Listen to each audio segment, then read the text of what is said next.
तिचा बाप आले आणि रोडवरूनच म्हणते गेट जवळ आले आणि म्हणते ये म्हणते साली म्हणते तू आता इले म्हणते हा तुमच्या मिसेसला म्हणते हा आणि त्या शिवा गाड्या घाण घाण करत ही बाई का म्हणे ते ये साली ये साली म्हणे बघा तुला मारतो म्हणे. अशा प्रकारची अश्लील भाषा मुलीच्या भावानी आणि मुलीनी लक्ष्मी पडोळिया यांना वापरलेली आहे.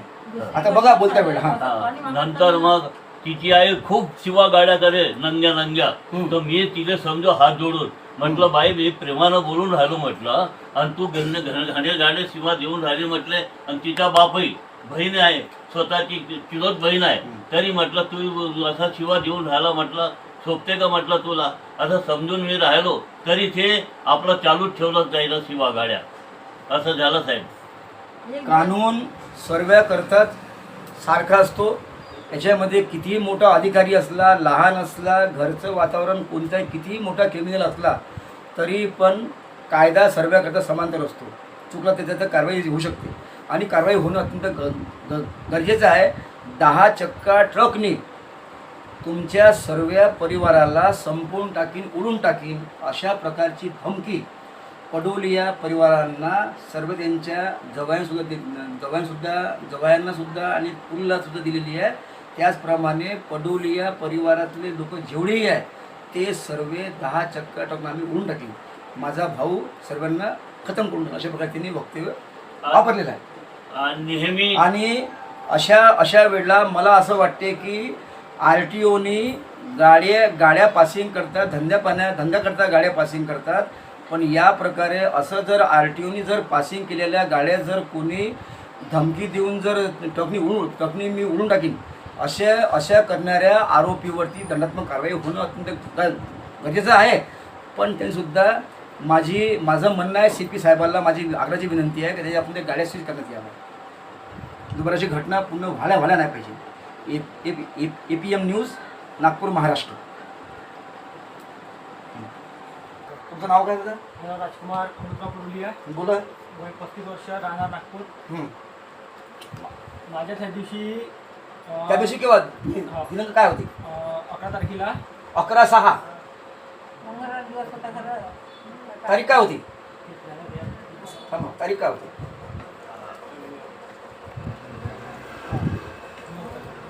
9 तारीख 9/6/24 ला सकाळी मी माझ्या ताईच्या घरून जेव्हा घरी वापस आलो आणि मी म्हटलं तिला की मी सामान माईक जेवण नाही जवळ घेऊ. मी सामान घरी आणतो म्हटलं तर ते म्हणे काही सामान आणायची गरज नाही म्हणे पोलीस येत आहे म्हणे तुम्हाला थांब तर मी थांबलो. तर तिने आपल्या हाताने घरातील सामान फेकफाक केले आणि मला मारलं आणि म्हणे पोलीस येत आहे म्हणे तो थांब तर मी थांबलो. नंतर पोलीस आले घरी आणि ते निस्ती फोनवर लागून होती. तिला हरदम कोणाची फोन येते आणि कोण तिला भडकवते फोनवर हे मला माहीत नाही. पण मी जेव्हा पण घरी येतो कामावरून आणि दुपारी केव्हा फोन लावतो तरी तिचा फोन हळूहळू बिजीत दाखवते. तर याच्या मागे कोण कारणीभूत आहे आणि तिला कोण सल्ला देत आहे याबद्दल ते जे कृत्य करत आहे त्याच्या मागे कोणाचं षडयंत्र आहे ते कळलं पाहिजे असं. बोला. तर ते हळूहळूच स्वयंपाक बी करत नाही काही बी करत नाही तरी तिचा फोन हळूहळू चालू राहते आणि याने वाद होते. मी तिला म्हणतो की कोणाचा फोन चालू आहे ती मला उलट्या याच्यात हे करते आणि मला शिवागाड्या करते आणि त्याच्यामुळे आमच्या वाद होतो. बरं तिने तुमच्यावर असा आळ घेतला की हा माझा मुलगा आहे मी या पोराला सुद्धा जवळ नाही करत मी याला ओळखत नाही अशी भाषा तुम्ही वापरली का त्याच्यात? तिला नाही वापरली. म्हणजेच ते तुम्हाला हा बदनाम करायचा प्रयत्न करत आहे गुमराह करून राहिले लोकांना आपल्याविषयी जे घडलं ते न सांगता दुसरं काही बयान ते लोकांना देत आहे. बोला. आणि आणखी एक गोष्ट आहे महत्त्वाची. मी रात्री जेव्हा झोपायला जातो तेव्हा ती डायरेक्ट म्हणते की माझ्या पलंगावर झोपायचे नाही माझ्या वडिलांनी पलंग दिला आहे आणि मला हात पण नाही लावायचे मला काहीच नाही करायचं माझं बोलायचं पण नाही. आणि मी जेव्हा पलंगावर झोपायला गेलो तेव्हा तिने मला पायाने पलंगाच्या खाली ढकललं आणि हिच्या मागे सर्व तिच्या आईच्या तिच्या वडिलाच्या आणि ते सर्व परिवाराच्या हात आहे आणि ते तिला सर्व भडकवते की तू याच्यासोबत हे नको याच्यात राहू नको. किती शर्मेची गोष्ट आहे की 2 परिवार जेव्हा एक मिळते आणि दोघंही परिवार मुला मुलीचं लग्न लावून देते आणि अशा वेळेला ते असं घनडे वक्तव्य करते की माझ्याजवळ यायचं नाही, माझ्यासोबत झोपायचं नाही, माझ्या वडिलांनी पलंग दिला, तर मग तुम्ही लग्न कशाला केलं? याच्या मागे हा माझा मुद्दा. सर्व याच्या मागे सर्व तिच्या वडिलाचे हात आहे आणि तिच्या आईच्या, हे सर्व अच्छा. भडकवण्यामध्ये की तू याला जेवण करू, याला डब्बा नको देऊ, याला खायला नको देऊ. आणि तुम्ही जर मला घरात नाही घेतलं हो, किंवा तुम्ही मला जर डिवोर्स दिला हो. तर तुमचे माझे भाऊ, माझे दोन्ही भाऊ तुम्हाला 10 चक्री चकणी उडून टाका. 10 ट्रकली तर मारायचं म्हणे, पण घरी येऊन जाडीन म्हणे, अच्छा, पेट्रोलनी जाडीन म्हणे, पेट्रोलनी. बघा त्या दिवशी अशी धमकी दिलेली आहे. मला असं वाटते की CP साहेबांनी आणि ACP साहेबांपर्यंत हा व्हिडिओ आम्ही पोहोचणार आणि आंतरराष्ट्रीय पत्रकार महासंघाच्या कडून एक लेटर पॅडवरती हे आम्ही त्यांना पत्र देणार आणि जी जांच ठरवणार, याची जांच साहेबांपर्यंत मी पोहोचू शकतो, हे लक्षात ठेवायचं. ज्या प्रकारे तिने अश्लील भाषा वापरलेली आहे त्याच्यावर कारवाई होणं अत्यंत गरजेचं आहे. माझी CP साहेबांना ही विनंती आहे की तिचा जो मोबाईल आहे ती कुणासोबत बोलते आणि काय काय हे करते, याची पूर्ण इन्क्वायरी काढावी. तिचा सर्व डाटा काढावा. काढण्यात यावा. बर, आणि जे मोबाईलमध्ये जे पण रेकॉर्डिंग आहे त्या पूर्ण रेकॉर्डिंग वगैरे बी म्हणजे आम्हाला आमच्याकडे आल्या पाहिजे. ते जेव्हा तुमच्या घरी आली आणि तिने दाराला तोडफोड केली आणि ते सतत तिच्या स्वतःच्या फोनवरती कॉन्टॅक्ट करत होती, तर ते कोणासंग बोलते याचं मला काही कळलं का विश्लेषण? नाही, मला याचे काही कळलं. मी तिला म्हटलं मोबाईल दाखवतो, ती मोबाईल बी कधी दाखवत नाही, लपवून हा, माझ्याशी. म्हणजेच ते त्यांच्या परिवाराने पूर्ण प्लॅन तयार केला होता आणि ते आई बापाच्या आणि भावाच्या भरोशा आपल्याला धमकी देत आहे. आणि तिचे काही जेवरात वगैरे भांड्यावर काही नाही घेतले आणि कोणाचे पैसे पण नाही घेतले, तरी ती मला फसवासाठी हे करताय की याने पैसे घेतले माझ्याकडून. आणि जे घटना घडली हॉस्पिटलला, तिने तुमच्या ज्या भाटीवर जो आळ घेतला तो चुकीचा आळ आहे, चुकीचे आहे, खोटा आहे. तिने स्वयं आपल्या अंगशरीराचे कपडे फाडले. बरोबर, कपडे तिने घरीच फाडले. जेव्हा म्हणजे दीपिका राजकुमार पडोलिया यांनी स्वतःचे कपडे स्वयं फाडले आणि तुझ्या 5ही बहीण जवायला मी फसविणार, माझ्या कोणत्याच कामामध्ये तुम्ही येऊ नका, आता 9 तारखेची ही अशा प्रकारची धमकी दिली. 9 तारखेची सकाळची महाराष्ट्र प्रदेश अध्यक्ष किशोर थर्डे गुरुजी, माझ्यासोबत पत्रकार ऋतिक थर्डे सुद्धा आहे. आणि मी आता, तुमचं आडनाव काय? पडोली, तुमचं नाव काय? अमृत पडोलिया. मी आता अमृतलालजी पटोले यांच्या घरी आलेलो आहे आणि यांचं आता मी यांचं बयान सुद्धा घेत आहे.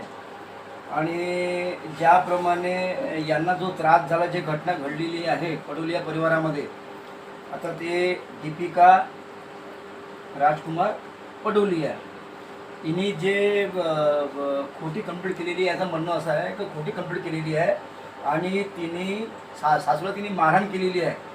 तो तिने तसा प्रकार पुरावा सुद्धा तिने सांगायला तयार नाही. आणि ट्रामा सेंटरला जे घटना घडलेली आहे ते सर्व घटना कॅमेऱ्यामध्ये कॅच झालेली आहे. ज्यांना कुणाला शंका वाटत होती त्यांनी तिथे जाऊन ते व्हिडिओ शूटिंग करून द्यायचं, तुम्ही ते पुरावा पाहू शकता. नमस्कार, तुमचं नाव काय सांगा? माझं नाव अमृत पडोलिया. बोला. आम्ही दुपारच्या वेळेत झोपलो होतो. आता झोपल्यावर मग ते मुलगी आली आणि तिनं दरवाजा वगैरे हलवला आणि ठोकला खूप. मग आम्ही उठल्यावर आम्ही बाहेर आलो तर ते दरवाजा ठोकत होते आणि कुलूप तोडत होते. मग आम्ही म्हटलं कुलूप तोडू नको, तर तशीच ते धावली घरात धावली आणि बुढीला तंगाडतोंगाड करून ओढत आत आणले मारहाण करत. मग मी अडवलं तरी अडली नाही आणि मग ते मारहाण करून बाहेर निघाली. आणि तुमच्या मिसेसला तिने कैचीच्या प्रहाराने वार केला का? हा, मागच्या भागाने तिने वार केला. हा, वार केला. म्हणजे बघा किती शर्मेची गोष्ट आहे. आता या आजीबाईची वय 70-72च्या वयातली वय आहे आणि अशा वेळेला जर काही झालं, कधी जर कोणी अशा वेळेला जर मरण पावलं दिलं, जबाबदार कोण असणार? इतकी हिने घाणेरडी कृत्य केलेलं आहे आणि हे माफी जे योग्य नाही आहे. पतीची आई म्हणा की जेव्हा पत्नीची आई म्हणा, हे आई प्रमाण असते. अशा वेळेला तिने जे मारहाण केलं आणि खरोखर अशा वेळेला जर जीव गेला असता, याला जबाबदार कोण आहे? पुढे बोला. नंतर मग ते कशी बाहेर निघाली तर मग दगड घेऊन दरवाजे ठोकले, इकडला दरवाजा. मग आम्ही तिने ताला फोडला. हो, आम्ही झाकाला त्यानं दरवाजा बंद केला. हा, मग ते बाहेर आली आणि बाहेर ठोकून दरवाजा खूप ठोके, दगडानं. आणि मग तर माझी कैची होती बाहेर, तर तिनं मला ह्या खिडकीतून कैची दाखवली. आजा बुड्ढा म्हणे तेरे को आजा बुड्ढा म्हणे तेरे को ढासती बोले म्हणे. हो, नंतर मी गुपचापच बसलो साहेब. मग तिनं बाहेर दंगला खूप केला, खूप दुनिया भऱ्याचा. इकडे तिकडे धाव, इकडे तिकडे दरवाजे ठोक हे तो. आणि त्याच्यानंतर तर अगोदरच ते आली होती ना, दोघे मायले की. म्हणजे त्या लोकांनी पूर्ण प्लॅन करून आपल्या घरापर्यंत ते आले होते आणि ते बाजूला राहिले उभे आणि तिला इकडे पाठवली मारहाण करासाठी. अच्छा. हा, नंतर याच्या अगोदर 1 दिवसाच्या अगोदर सर्वेच आम्ही होतो, जेव्हा लोक सर्वेच. तर तिची आई आणि ते आली आणि घरात घुसून कपडे वगैरे 2-3 थैले नेले, तरी कोणीच काय बोललं नाही. अच्छा. हा, आणि ते निघून गेले सरळ तिकडे कपडे घेऊन. त्यांनी तुम्हाला मारहाण पण केली, यांना मारहाण पण केली हा. आणि तिने तुमच्याविषयी खोटी रिपोर्ट दिली. खोटी रिपोर्ट दिली अच्छा, साहेब. अच्छा. हो, आणि आम्हाला बारबाडी केला. हो, हे मी आता मला असं वाटते की यांची 81-82 वयातली वय आहे आणि अशा वेळेला त्या दीपिका राजकुमार पडोलिया यांनी ज्या प्रकारेचं तांडव कृत्य केलं ते खरोखर शर्मनाक आहे. आणि अशा वेळेला म्हाताऱ्या माणसाचा जीव सुद्धा जाऊ शकतो अशी तिने घटनाचे कृत्य केलेलं आहे. तिच्यावरती दंडात्मक कारवाई सुद्धा होणं अत्यंत गरजेचं आहे. आणि तुमचं नाव काय? बोला बोला, सांगा तुम्ही बोला. पहिल्या दिवशी काय झालं साहेब, ते लोक माझ्या पुढं घरी होते ना. पहिल्या दिवशी त्याची मामा, त्याची मामी, मामाचा पोरगा, दोन्ही भाऊ ते आले. आम्ही बोललोच नाही, कोणी होते आम्ही बोललोच नाही. ये इकडे बाहेर निघत, तुम्ही मारले, ये इकडे बाहेर निघ. तर आम्ही धागा निघाले. आमची ओळख कोणती आहे आता? तर त्याच्यामुळे आम्ही निघालो नाही. त्याची मा जवान आहे, ते पोरगी जवान आहे. आम्ही आपली वाचून घेतली, तर आम्ही चुपचाप बसतो. मग त्याच्यानंतर पोराची ड्युटीचा टाइम झाला, ते पण 2 घटके भाषण केलं त्याची मानं. इज्जतचा असं कचरा केला का सारे वस्तीतील लोकांनी त्या. म्हणजे तिने शिवा दिला, अश्लील शब्द, असे शब्द तिने शब्द घाणेरडे वापरले, घाणोडे. तिने अश्लील शिवा दिल्या तुम्हाला.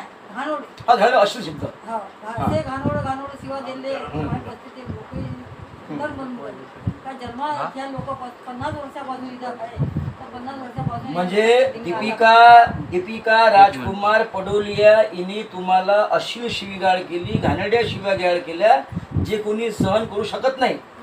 आता ही गोष्ट तुम्हाला अशीच साहेब मी विनंती करून सांगतो का तुला मला कशाबद्दल आणली, तू बायको समजून सांग, आपल्या देव झोपो. ही गोष्ट थोडी झाली का? अरे सांगा. आता मी सगळी दबून ठेवली, लपून ठेवली. आता मी असे घाणोड शब्द त्याची माय म्हणे ये इकडे पसंत, ये इकडे झोप. तुम्ही आपली भूमिका स्पष्टपणे मांडा. हा, असं. तर त्याची माय मी 2 घटके त्यानं भाषण या गोष्टीमध्ये केला, तरी आम्ही आलो. मग आले पोरं आले, तर पोरायनं काहीच नाही. मग त्याला या पोरगा आला माझा मोठा. आता तिकडे पाहुणे होते, 4-5 दिवसापर्यंत पाहुणे होते. त्याचा मामाचा पोरगा आणि त्याची मामाची पोरगी पहिले आलती. त्याचे 4 झाले, ते खाल्ले पिले, त्याला काही नाही. आणि मग दुसरी गोष्ट काय झाली मला सांगतो, 2-3 दिवस जेवण वगैरे केलं ते चांगले, तरी आमचं बोलणं चाललं नाही. या पोराचा लहान पोराचा लग्न झाला तेव्हा आमची बोलती बंद आहे. 2 वर्ष जास्त. तर तुम्हाला तिने हात धरून ओढलं, हा, तुमच्या छातीवर बसली आणि तुम्हाला कैचीनं प्रहार केला. हा, ठीक मागच्या भागाने. हो, ठीक केला. त्यानं माझ्या कैची होती, कैची आहे अजून मी. तर त्या कैचीनं त्याला ते एक दिसून राहिले ना, गोरपांडे घसरी जे मार, छातीला मार लागली. अच्छा, मग तिने मारलं खूप. हा, ते तिथं त्याची मी गेली म्हटलं पडतो आता भाई, तो ते तिथं त्यानं दाबली म्हटलं. ते मशीनच्या कोणत्या मशीन आहे तिथं भाई तिथं. आणि मुख्य भाजी मुलगी. म्हणजे अशा प्रकारे तिनं दीपिका पडोलिया हिने तांडव केला आणि सासूला तिने खूप मारहाण केली आणि स्वतः ते आता आपली रिपोर्ट आपली तिनं बयान देत्या वेळेला ती लोकांना गुमराह करायचा प्रयत्न करून राहिली. अशा वेळेला हिची पूर्ण इन्क्वायरी काढायला पाहिजे, हिची जांच व्हायला पाहिजे आणि त्याच्यावर तिच्या भावावरती आणि तिच्या परिवारावर सुद्धा कारवाई होणं अत्यंत गरजेचं आहे. पुढे बोला. त्याच्या भावानं त्या दिवशी काय केलं, याच्या भांडणं खूप चालू मी बोललोच नाही. मग आला माझा मुलगा आला तिकडे पाहुणे होते तो इथं बसला, हातपात धुतले, हे मोठा मुलगा इथं बसला. काय ते धन त्याचे दोन्ही भाऊ, त्याचा बाप बी होता, त्याची माय बी होती, त्याची मामी बी होती, त्याच्या मामाचा पोरगा बी होता, मामा बी होता. हे लोक एवढे जण घरात आणि आम्ही कोण कोण होतो. एक माझा पुतण्या आलता, माझ्या मोठी आईले काऊन मारून आले व त्याले फोन मारला आम्हीच. तर ते बिचारा दूर राहते लवकर नाही आला. त्याच्यामुळे सिर्फ हे पोरगा आला तर हे पोरगा बिचारा बापाले असा दौडून आला. आता बापासमोर इथे डब्बा होता जर्मनचा ठेवलेला, त्या डब्याचं झक्कल काढला त्याला, त्या झक्कलला मारायला यायचे भाऊ बंद. आणि मी तुम्हाला सांगतो, मी म्हटलं मारून आले तर त्याला पोराला जीवाला मारून टाका अशी म्हणून दिली. मी बाहेर निघून गेली. त्याने म्हटलं ठेवजाच नको, म्हटलं जीवाला मारा तर काहीतरी फायदा होईल, आणि मारून तोडून का फायदा होईल अशी मी त्याला शब्द देऊन त्याने बाहेर निघून गेली. तर मी तिथं उभी आहो. त्याला म्हणून राहिले त्या दादाले समोर त्याला एकटीले मी काय म्हणतो, भाऊ पायरे म्हणतो माघारामध्ये तिला पायरे हे लोक सगळे गमत करून आले. आणि हे मारापिटी कोण करून आले, त्याचे भाऊ या भावाजीले. आणि मी आपला जीव घेऊन निघाल तिथं त्याचा भाऊ आला. तुम्हाला सांग तिथं भाऊ आला नसती रेपॉर्ट दिली तुम्हाला मला इथं एक रेपॉर्ट पहिल्या दिवसाच्या तिच्या भावाने तुम्हाला मारलं. हो अच्छा. हो, तर ते आम्ही रिपोर्ट दिली म्हणून ते चिडले आमच्यावर. आता आम्ही किती दिवस मार खाऊ, घरात येऊन त्यांना मारून राहिले तर किती दिवस मार खाऊ. आमची ताकद आहे, आम्ही दोघं बुडाबुडी राहतो घरात, बरोबर सगळे चालले जाते. आणि आंतरराष्ट्रीय पत्रकार महासंघ, मी आधीच सांगितलं होतं की नागपूर महाराष्ट्र APM न्यूज यांच्या माध्यमातून मी यांच्याकडे येऊन गेलेलो आहे आणि दोघांचे मी पूर्ण बयान घेतलेलं आहे. तिने ज्या प्रकारे घाणेरडं कृत्य केलं, वाईट कृत्य केलं अशा वेळेला, आणि तिने ज्या प्रकारे तिने जे दार फोडायचा प्रयत्न केला आणि तिने लॉक फोडला घराचा, तर मला असं वाटते की त्या लोकांनी यांच्या म्हणण्याप्रमाणे त्या लोकांनी इथे पहिले सर्व प्लॅन करून ठेवला होता की तिच्या पतीला मारहाण करायची, त्याच्या आईवडिलाला मारहाण करायची, आणि अशा वेळेला चोर तो चोर पुन्हा सिरजोर होऊन अशा प्रकारे तिनं सर्व लोकांना ती गुमराह करायचा प्रयत्न करून राहिली. आणि ट्रामा सेंटरला जे घटना घडलेली आहे ते सर्व घटना कॅमेऱ्यामध्ये कैद झालेली आहे. अशा कुणाला शंका वाटल्यास आपण तिथे जाऊन ते पाहू शकता, रिपोर्ट घेऊ शकता. आता माझं थोडं बोलू का साहेब?